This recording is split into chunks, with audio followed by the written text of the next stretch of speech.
Bonjour, c'est l'heure de politique en partenariat avec l'Express et RFI. Aujourd'hui, nous recevons Marine Le Pen, présidente du Front National. Bonjour. Bonjour. Et merci d'avoir accepté notre invitation. Vous serez également interrogé par Frédéric Rivière de RFI. Bonjour. Et Christian Macarian de l'Express. Alors, Marine Le Pen, cadette des 3 filles Le Pen, celle qui ira au front car peut-être la plus casse-cou, la plus bagarreuse, sans doute la plus solide pour faire de la politique, pour affronter le père sans le tuer au sens psychanalytique, le remplacer sans le nier, être une Le Pen sans faire du Jean-Marie. Pour les uns, vous avez su transformer l'image de FN. Pour d'autres, ce n'est qu'un simple ripollinage de façade, car dans le fond, rien n'a changé. Les diatribes anti-émigrés ont été finement remplacées par les slogans anti-islamisme. Cependant, vous avez préféré déplacer le curseur idéologique sur la thématique économique et sur l'Europe, dont vous êtes une farouche opposante. Alors bien sûr, on va parler de tous ces sujets, mais l'actualité, c'est le mariage homosexuel et on sent déjà une odeur de poudre depuis hier à l'Assemblée nationale avec les débats et la droite qui est en embuscade. Est-ce que vous avez le sentiment, comme certains le disent, de vivre un moment historique de la société française ? D'abord, je ne vous cache pas que ce qui m'inquiète, c'est que j'ai le sentiment que ce mariage homosexuel, qui est un débat, quasiment le débat unique d'ailleurs, depuis plus d'un mois maintenant, semble devoir durer jusqu'à fin avril. Bon, vous savez que j'ai alerté dès le départ de ce débat en disant attention, il faudrait pas que ce débat sociétal étouffe l'ensemble des autres préoccupations du peuple français et les réponses que le gouvernement se doit d'apporter à ces préoccupations. Préoccupations économiques, préoccupations sociales, tous les jours, je veux dire, amène son lot d'entreprises qui ferment, ces milliers de salariés qui sont au tapis, une concurrence déloyale qui est de plus en plus violente, un chômage qui explose, une Union européenne qui vacille. On va voir tout ça, bon. Or, si vous voulez, j'ai le sentiment, je l'ai analysé, je pense que je peux continuer à le dire, que la gauche est très contente de faire durer ad nauseam ce débat, et la droite a le sentiment de se refaire une santé, parce qu'elle-même n'a pas beaucoup de solutions à apporter à l'ensemble des problématiques que je viens d'évoquer. Donc c'est une sorte de théâtre d'ombre où la gauche joue le rôle de la gauche alors qu'elle n'est plus la gauche, et la droite joue le rôle de la droite alors qu'elle n'est plus la droite. Tout le monde est content. Il y en a qu'un qui, à mon avis, n'est pas trop content de tout cela, c'est le peuple français. Et vous aussi, apparemment. Vous n'êtes pas trop contente, mais on en parle trop. Ça n'est pas un vrai sujet de société ? En fait, en réalité, si vous voulez, c'est une manière pour le Parti socialiste de ne pas faire de politique. C'est-à-dire d'égarer sur des sujets sociétaux. J'ai dit que le Parti socialiste n'avait plus rien à voir avec le Parti socialiste, c'était le Parti sociétaliste. Il ne fait plus de politique. Tout là pour une raison simple, c'est qu'il n'en a plus la capacité, il n'en a plus le pouvoir, il n'en a plus la possibilité. Les seules choses sur lesquelles ils peuvent encore faire des réformes, ce sont sur les sujets sociétaux, avec des choses plus, à mon avis, critiquables les unes que les autres. Alors aujourd'hui, c'est le mariage homosexuel, demain ce sera la PMA, etc. Mais en l'occurrence, le Parti socialiste fait de la politique, Marine Le Pen, puisqu'il vous met vous-même, votre propre parti, dans une sorte de contradiction fondamentale. On vous attendait sur un point de vue traditionnel, opposé au mariage gay. On a découvert une position plus nuancée, en tout cas dans votre bouche, et puis d'autres voix encore au Front National. Donc, en l'occurrence, le Parti socialiste fait de la politique. Je ne crois pas du tout. Voyez-vous, ça, c'est de la politique politicienne. La réalité, c'est que le Parti socialiste veut faire oublier qu'il n'a plus rien à voir avec la gauche historique. La gauche défenseur des travailleurs. Le Parti socialiste s'est soumis totalement à l'idéologie ultralibérale. Et il veut le faire oublier. Et quel meilleur moyen de le faire oublier que de lancer un débat, en quelque sorte d'agiter le chiffon rouge pour que la droite se coalise contre le Parti socialiste. Ainsi, le Parti socialiste est ravi. Il peut dire, vous voyez que je suis de gauche puisque la droite manifeste contre moi. Et puis au passage, François Hollande y voit un intérêt personnel. Il dit, vous voyez que je ne suis pas flambi puisque je suis ferme et je m'oppose à la volonté de la rue, y compris lorsque cette volonté est exprimée sans de vouloir manière vous très interrompre, importante. on ne peut Voilà. pas vous laisser dire que le Parti socialiste pratique une politique libérale. Qu'est-ce que les impôts, la tranche d'impôt à 75%. Mais et encore tout faudrait-il qu'elle soit appliquée, cher monsieur. Pour l'instant, On va elle ne rester- l'est pas. Et j'avais dit d'ailleurs dès le départ qu'elle ne le serait jamais. Bien entendu, c'est une politique ultralibérale. Le Parti socialiste se soumet à l'ouverture totale des frontières, à la concurrence internationale déloyale. Il refuse de mettre en œuvre un État stratège, quitte à intervenir en nationalisant des secteurs qui sont essentiels à l'indépendance de la France, comme l'a fait d'ailleurs au passage la Grande-Bretagne avec les banques et les Oui, mais États-Unis avec il General défend Motors. les fonctionnaires, il défend... Attendez, parce que là, je voudrais juste qu'on Il reste défend quand pas même les sur le... fonctionnaires, il est en train de les mettre au tapis. On va parler du chapitre économique, mais je voudrais, en fait, on vous sent quand même assez mal à l'aise sur ce dossier-là. Vous n'êtes pas en pointe sur ce sujet-là. On ne sait pas vraiment où vous vous situez. Est-ce que c'est pas parce que politiquement, vous êtes pris entre deux électorats, l'électorat catholique et l'électorat quand même homosexuel aussi, Non, qui mais- vote pour vous? mais non, mais non. Bah, on n'arrive pas à Non, mais comprendre écoutez, votre positionnement. Oui, vous n'arrivez pas à comprendre parce que vous mélangez le fond et la forme. Voilà.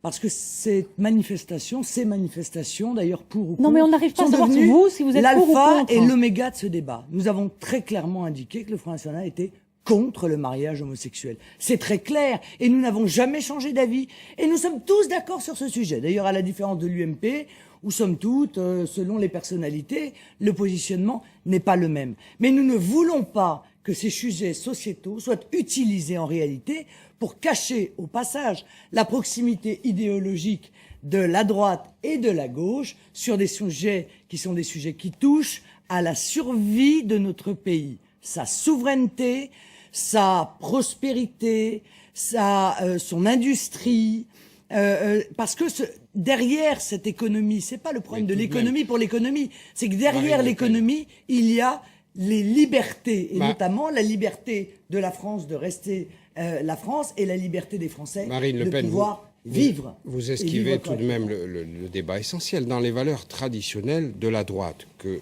vous incarnez, il y a la famille, tout de même, la famille traditionnelle avec un homme et une femme. Donc pourquoi est-ce que votre point de vue, je reprends la question de Roselyne Bosch, n'est pas plus clair là-dessus? Comment voulez-vous que je sois plus clair que ce que je vous ai dit? Que faut-il que je fasse pour être plus clair que cela? C'est ça que je ne comprends pas. Est-ce que vous me laissez quand même la liberté de décider de la manière dont je défends les idées qui sont les miennes? Est-ce que je suis obligé, par exemple, d'aller manifester pour faire entendre notre vous l'avez pas fait, opposition au d'ailleurs. mariage homosexuel? Est-ce que je suis obligé d'aller manifester dans la rue pour expliquer que nous sommes radicalement opposés à l'adoption Très bien. des Alors, en ce qui enfants par les concerne- en ce qui couples concerne homosexuels? la gestation Doit-on pour autrui. manifester pour dire que nous sommes radicalement opposés à la gestation pour autrui? Oui, alors vous avez aux vu mères que porteuses. vous avez vu Christine Taubira a adressé une circulaire aux tribunaux pour leur demander de faciliter l'attribution de la nationalité française aux enfants nés à l'étranger d'une mère porteuse. Est-ce que ça, pour vous, ça relève de la même stratégie? C'est de la communication politique? Mais vous Ou est-ce voyez- que là enfin, aussi c'est écoutez. un vrai sujet et qu'une brèche est C'est pas une ouverte? maladresse politique. Non mais c'est- écoutez, vous voyez bien que tout cela est volontaire. Encore une fois, on ne peut pas, considérer, croire une seconde que Madame Taubira aurait commis la maladresse d'envoyer cette circulaire en plein milieu du débat sur le mariage homosexuel, alors même que la procréation pour autrui devait être repoussée au calende grec. Bon, la réalité, c'est que le Parti socialiste a envie que ces débats durent pendant des mois et des mois parce que Pour ça ressouder lui la est- gauche? Parce que, oui, d'abord pour ressouder la gauche et deuxièmement pour lui éviter d'avoir à répondre aux problèmes essentiels que pose aujourd'hui l'Union européenne, la perte de souveraineté, la désindustrialisation, les délocalisations, les transferts de technologies et, encore une fois, la perte de substance que cela entraîne pour notre pays. Alors, est-ce que ces sujets, les sujets du mariage homosexuel, de l'adoption, Ou le vote des etc., étrangers, on va en parler aussi. sont des sujets anodins. Je n'ai pas dit que c'était des sujets anodins, mais ce sont des sujets réversibles, permettez-moi de le dire. C'est-à-dire que même si l'on suit les Qu'est-ce folies que vous appelez du réversible? Parti socialiste, ben c'est réversible. On On peut peut revenir revenir dessus sur la loi. Ben, bien entendu, on peut revenir sur la loi. Il y a toute une série d'autres problèmes qui, hélas, je le crois, sont irréversibles. C'est le cas de l'immigration, qui, au fur et à mesure, devient un problème irréversible. C'est le cas de, encore une fois, notre perte de substance économique, qui, un jour ou l'autre, deviendra, là, pour le coup, totalement irréversible. La perte de savoir-faire, les transferts de technologie dont je parlais, tout cela a un caractère irréversible. Alors, je vais tourner la question autrement. Il y a eu, dans certains pays, par exemple aux Pays-Bas, des leaders pas forcément d'extrême droite, mais de droite populiste, qui ont exprimé un point de vue très nuancé sur la question de l'homosexualité, pour tout dire, qui était favorable au mariage homosexuel. Bon, est-ce que vous-même, dans votre volonté de donner l'image d'une droite New Look, d'une droite dure New Look, vous n'êtes pas embêté par ce débat, et est-ce que vous n'essayez pas de ménager une nouvelle forme, une droite New Look qui serait plus favorable au discours, disons, en faveur du mariage gay? Mais non, pas du tout. Mais votre analyse, et vous n'êtes pas le seul à développer cette analyse-là, démontre d'ailleurs le caractère un peu pervers du débat, en tout cas la dénaturation du débat. Parce que il faut quand même être conscient que l'immense majorité des homosexuels sont contre le mariage homosexuel. Or, on a le sentiment aujourd'hui que, sous prétexte qu'il y a des homosexuels, ceux-ci seraient automatiquement pour le mariage homosexuel. C'est faux. C'est un mensonge. Et on voit bien d'ailleurs l'utilisation politique de ce mariage homosexuel. Moi, j'étais une des premières à dire, écoutez, la revendication d'un très grand nombre d'homosexuels, c'est éventuellement une amélioration du Pacs. C'est même pas l'union civile que prône l'UMP. C'était juste une amélioration du Pacs pour permettre, dans un couple qui a eu une certaine durée, de pouvoir se transmettre son patrimoine, de pouvoir conserver un logement au décès de l'un des deux, etc. Or, on voit bien que donc ça n'est pas pour répondre à une préoccupation des homosexuels que le Parti socialiste fait le mariage homosexuel. C'est pour des raisons d'intérêt politicien. Voilà, d'intérêt politicien. Et je pense que la droite est assez contente de ce débat-là, parce que je vous dis, ça lui permet aussi de faire oublier ses divisions, et puis de monter au créneau, et puis de ne pas être obligé aussi d'apporter, encore une fois, une réponse à toutes les préoccupations qui sont celles de l'immense majorité des Français. Parce que c'est ça aussi le débat. C'est qu'il y a une immense majorité des Français qui ont des préoccupations. Est-ce que vous pouvez me dire à combien de personnes répond la préoccupation du mariage homosexuel ? 1000 1500 C'est difficile à chiffrer. Marine Le Pen. Oui, 2000 Bon, on est quand même plus de 65 millions, quoi. Hein. Oui. Bon. Le Premier ministre là, relance la question du droit de vote en faveur des étrangers extra-communautaires. Ça, c'est de la politique, ou on est aussi là dans du sociétal, pour reprendre votre expression? C'est une énième provocation de la part des socialistes, bien évidemment. Bon. Mais en revanche, c'est une réforme qui, si elle était votée, a des conséquences considérables. Moi, je le crois, pour l'avenir. Évidemment, nous y opposons. Des conséquences considérables, parce qu'à partir du moment où vous acceptez que des étrangers puissent voter à des élections, vous acceptez très probablement, parce que c'est la suite logique, et il faudrait que les socialistes aillent au bout de leur logique, qu'il puisse y avoir des étrangers qui soient élus.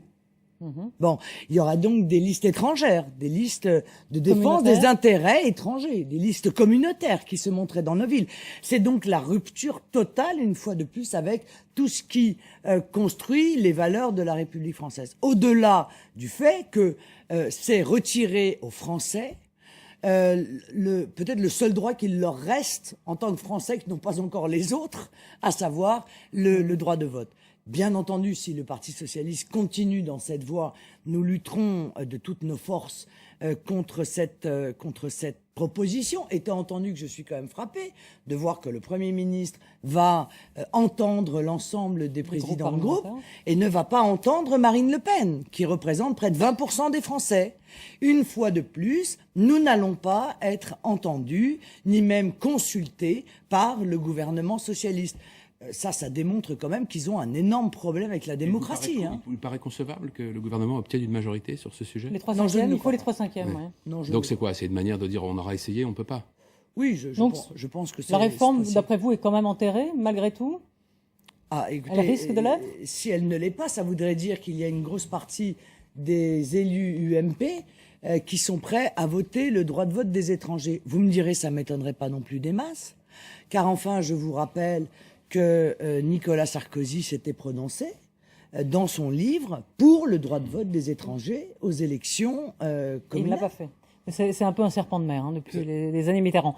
Peut-être avant de passer donc au Mali et à François Hollande, et pour terminer, pour clôturer ce chapitre sur le mariage homosexuel, vous le savez, donc il y a eu 5000 amendements qui ont été déposés pour le mariage homosexuel, donc, et l'ancien maire d'Orange, Jacques Bompard, que vous connaissez bien, propose de légaliser l'inceste.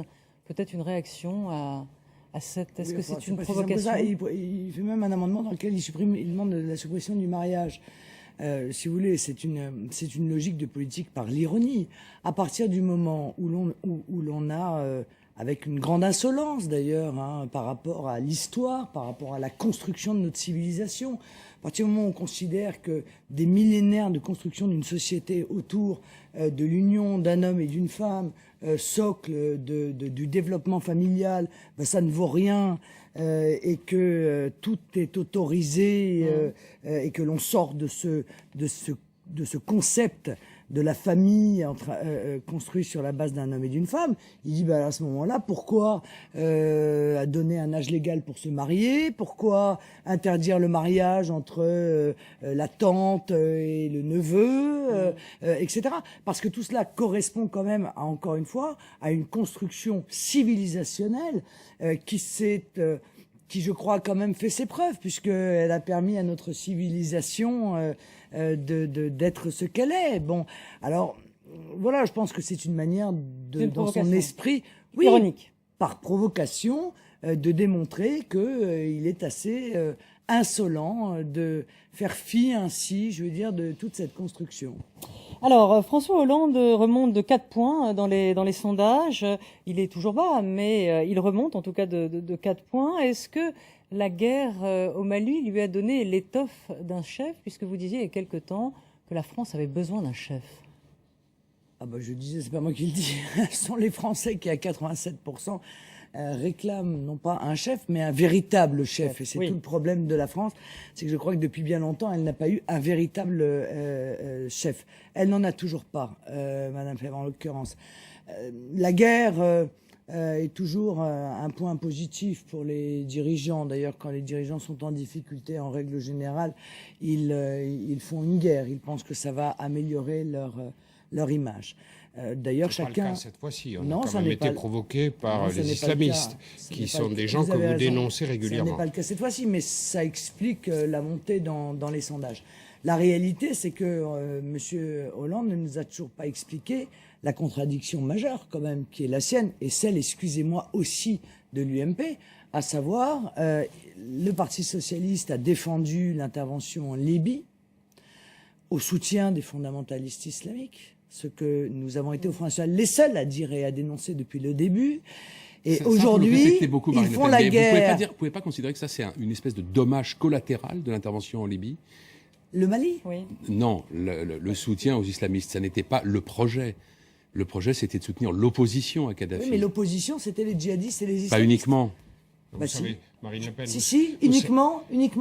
Et d'ailleurs, c'est si vrai que lorsque ceux-là même que nous avons aidés en Libye sont arrivés au pouvoir, la première chose qu'ils ont fait, c'est de mettre en place la charia. Marine Le Pen, vous savez très bien qu'il y avait des problèmes au Mali bien avant l'opération en Libye. Vous le savez très bien. Bien entendu, dès monsieur, 2000. mais vous savez très bien également, parce que je l'avais dit d'ailleurs dès le départ, il y a de nombreux mois, j'ai été un peu malmené pour avoir dit cela, que les armes que nous avons parachutées en Libye notamment, allaient être utilisées par les forces islamistes pour pouvoir aider à la prise du territoire malien. On le savait, on l'a prévu, et ça s'est déroulé exactement de la manière dont on l'avait prévu. Toujours est-il que dans ce conflit, l'intervention française consiste à chasser les islamistes et à les vaincre. À éteindre avec un dé à coudre à les vaincre, le feu que l'on a contribué à allumer. Il est surprenant que vous ne souteniez pas cette action si on se réfère à vos discours. discours. Mais monsieur, je l'ai soutenu. Oui, vous l'avez soutenu. Oui. Je l'ai pourquoi soutenu vous avez dès le soutenu début. J'ai soutenu dès le début l'intervention au Mali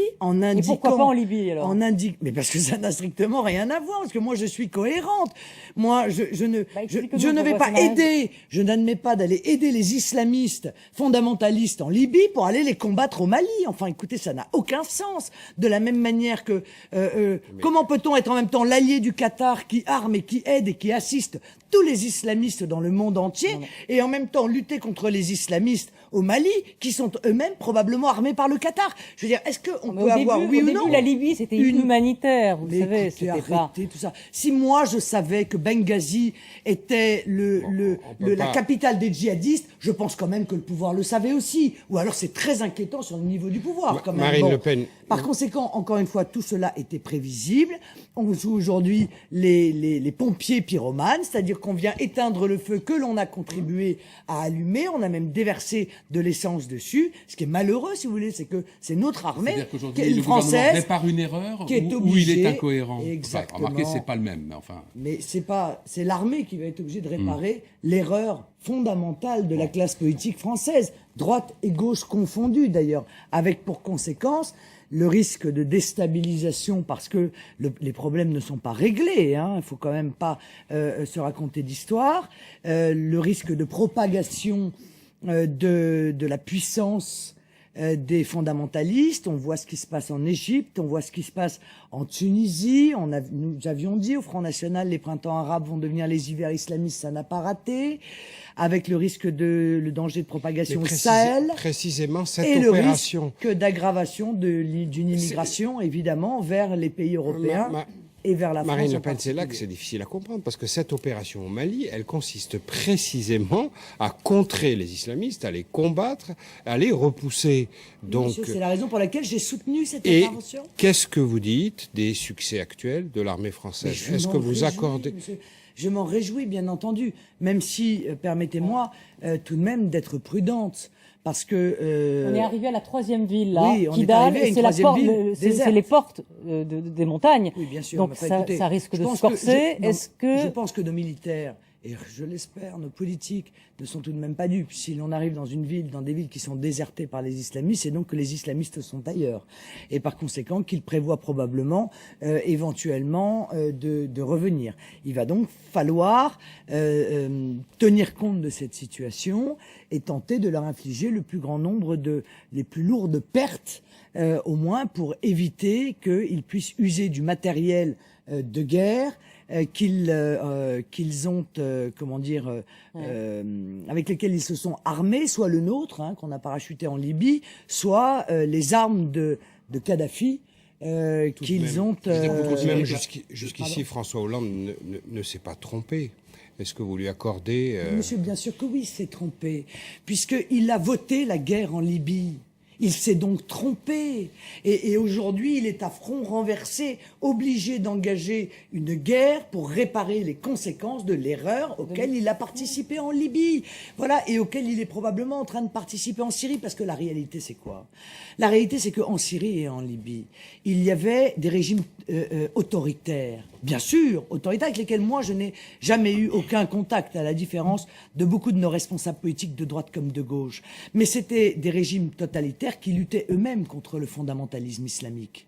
Voilà. Et par conséquent, en contribuant à faire tomber ces régimes autoritaires et en mettant à la place des fondamentalistes islamiques, il ne faut pas s'étonner que ceux-là, se déversent et déversent leur puissance sur l'ensemble des territoires alentours. Mais aujourd'hui, la France, elle doit donc rester au Mali le temps nécessaire pour stabiliser la situation, pour s'assurer que les groupes djihadistes ne reviennent pas. L'idéal, ce serait quand même que la France, grâce à ses capacités, ses compétences, puisse encore une fois infliger les plus lourdes pertes en termes de matériel aux islamistes. Mais il est vrai Fabius a dit que beaucoup de djihadistes avaient été tués. Hein. Bon, écoutez, on va le croire sur parole. L'espérance, si vous voulez, c'est tout de même que ce soit les troupes africaines qui soient capables de maintenir la paix au Mali et d'éviter que les fondamentalistes islamiques reprennent du territoire. Alors, cette guerre a montré la solitude de la France. Notamment de la part de ses alliés européens. Alors bien sûr, vous êtes anti-européenne, mais là, dans ce cas-là, est-ce que vous ne rêvez pas d'une Europe de la défense. Est-ce que vous ne rêvez pas quand même d'une politique étrangère commune quand on voit qu'aujourd'hui la France est quand même... politique étrangère commune en Europe? Non, jamais. Jamais. Mais est-ce que vous ne rêvez pas d'une Europe de la défense dans ces cas-là? Là, vous parlez à la championne du souverainisme. Alors, je ne vais pas vous dire ça.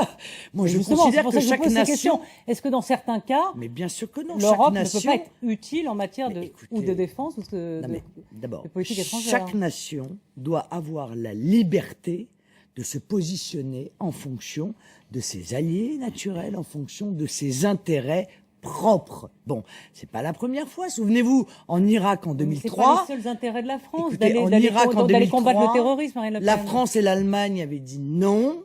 L'Italie, la Grande-Bretagne avaient dit oui. Chaque nation doit conserver la liberté d'aller ou de ne pas aller. Voilà, ça c'est ma position. Et par conséquent, moi je ne pleure pas des larmes de crocodile comme l'UMP sur l'isolement de la France, que la France y aille seule.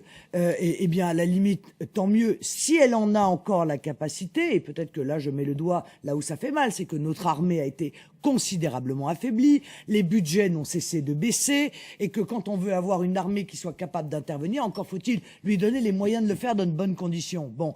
Et puis la réalité, c'est qu'on n'est pas si seul que ça. Vous êtes favorable à une augmentation du budget de la défense? Oui, je suis favorable à une augmentation du budget de la défense. Et parce qu'il y a tout de même la Grande-Bretagne qui nous apporte une aide logistique, et heureusement. Les États-Unis également, et heureusement. Ça reste assez minimaliste. Eh ben, c'est peut-être minimaliste, mais enfin, en l'occurrence, c'est essentiel, voyez-vous, parce que c'est bien de lancer des guerres, encore faut-il que la logistique suive. C'est bien d'envoyer des troupes, mais il faut leur donner à manger, voyez-vous. Il faut les transporter. Or, encore une fois, la faiblesse voulue par les politiques de l'armée française ne permet pas aujourd'hui de développer une action, effectivement, entièrement seule. Et ça, c'est une vraie question qu'il faudra se poser pour l'avenir. Il n'y a aucune nation européenne qui le peut, pas plus que nous. La Grande-Bretagne ne le peut pas. Bien sûr, mais parce qu'encore une fois... Pour des raisons budgétaires que vous connaissez très bien. Parce qu'on a eu de cesse que de considérer le budget de l'armée comme la variable d'ajustement des politiques d'austérité. Parfait, mais il faut en assumer les conséquences. Alors peut-être un mot sur l'Europe. Vous avez entendu le Premier ministre, sans doute David Cameron, qui a effrayé ses partenaires européens en songeant à un référendum pour sortir ou non de la Grande-Bretagne. J'imagine que là, pour le coup, ça vous a fait rêver. Est-ce que vous appréciez l'approche de David Cameron, connaissant sa vision libérale en matière économique? Non mais ça, écoutez, que M. Cameron ait une vision libérale, c'est son problème. Moi, je suis encore une fois la championne des souverainetés. Je ne vais pas reprocher aux Anglais d'être libéraux. Ils sont libéraux. Si le peuple anglais a envie de se voir appliquer une politique libérale, c'est tout à fait son droit. Ce que je veux, c'est qu'on ait le choix. Voilà. Or, ce que je trouve étonnant, et d'ailleurs vous le dites vous-même, vous dites, il a effrayé ses partenaires européens en proposant quoi? En proposant de demander au peuple anglais ce qu'il en pense. Bon, ça veut donc bien dire que l'Union européenne s'est construite aujourd'hui, est devenue l'Union soviétique européenne, c'est-à-dire que le peuple lui fait peur. Les peuples font peur à l'Union européenne, et à juste titre. Parce que les peuples sont en train de comprendre que l'Union européenne, loin de leur apporter la prospérité, la sécurité, la défense de leur identité, en réalité, n'a eu de cesse que d'affaiblir les différents peuples. Alors oui, moi aussi, j'aimerais bien, effectivement, que le peuple français soit, consulté, mais aussi entendu, parce que permettez-moi, j'ai le douloureux souvenir de 2005 où les Français ont dit non à la Constitution européenne et où l'ensemble de la classe politique droite-gauche, confondue main dans la main, a tout de même imposé la Constitution européenne au peuple français. Une autre Constitution. Un mot de l'euro, à qui est selon vous imputable une grande partie de cet affaiblissement de l'Europe. Arnaud Montebourg a estimé là aujourd'hui qu'il était trop faible. Et a-t-il dit trop fort. Non, oui, c'est le dollar qui est trop faible par rapport à l'euro. Qu'il était trop fort et que le gouvernement était attentif à cette question. Qu'est-ce qu'il faudrait faire? Est-ce qu'une dévaluation de l'euro, par exemple, serait une bonne solution? Mais ils ne le font jamais. Oui, mais est-ce que ce serait une bonne solution? Ce serait un mieux.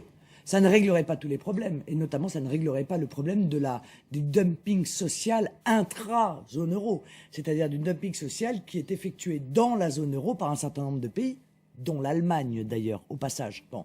Mais ça permettrait de donner un peu d'oxygène à nos exportations. On sait bien que plus l'euro est haut, plus il est cher, et plus nous avons du mal à exporter, bien entendu. Bon, et le problème, c'est que M. Montebourg, quand il a dit ça, il a rien dit, parce qu'il sait pertinemment que, comme la Banque centrale européenne est indépendante, eh bien, elle n'a pas de leçon à recevoir de quiconque et que par conséquent, elle continuera à observer les instructions en réalité que lui donne l'Allemagne, qui, elle, a besoin d'un euro cher, à la différence de nous. Est-ce que vous aviez annoncé à l'été dernier la fin de l'euro? Vous étiez assez catégorique. Est-ce que vous ne vous êtes pas trompé? Parce pas que du tout tout. de même, Non, je crois on que... ne parle plus de la sortie de la Grèce, même s'il y a beaucoup encore de difficultés. Et la crise de l'euro semble, non pas du tout s'éloigner, mais se stabiliser. Est-ce que, à force d'annoncer le malheur, vous ne vous trompez pas sur ce sujet? Non, je ne crois pas du tout. Je pense que l'euro est n'est pas intrinsèquement viable. Je l'ai dit et redit. Et c'est si vrai que s'il était viable, on n'aurait pas eu besoin de dépenser 1100 milliards d'euros pour le sauver. Mais que vous et ça n'est que le début. Les initiatives prises depuis l'été dernier qui renforcent le contrôle des banques, qui ont renforcé la Banque Centrale Européenne, tout de même, cette action, vous ne pouvez pas la passer par perte et profit. Mais absolument que je la passe par perte et profit. Puisque, encore une fois, le sauvetage de l'euro se fait avec un coût qui est, à mon sens, absolument exorbitant, qui est l'austérité massive imposée aux peuples européens. Ça ne peut pas durer. Or, on ne réglera pas et on ne peut pas régler le défaut intrinsèque de l'euro, c'est qu'il s'agit d'une monnaie appliquée de la même manière à des pays qui ont des économies très différentes et donc des besoins très différents. Donc on retrouvera les problèmes de l'euro. La question c'est...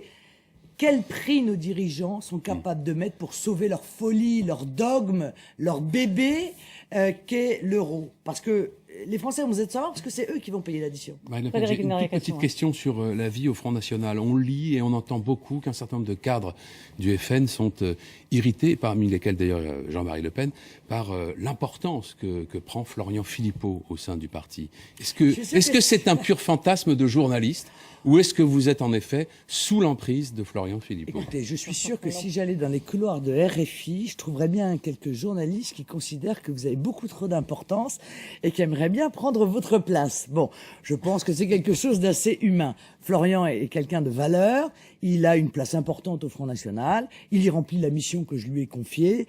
Moi, je ne suis influencé par personne parce que si j'étais influençable, je ne serais pas présidente du Front National. Ce n'est pas votre gourou?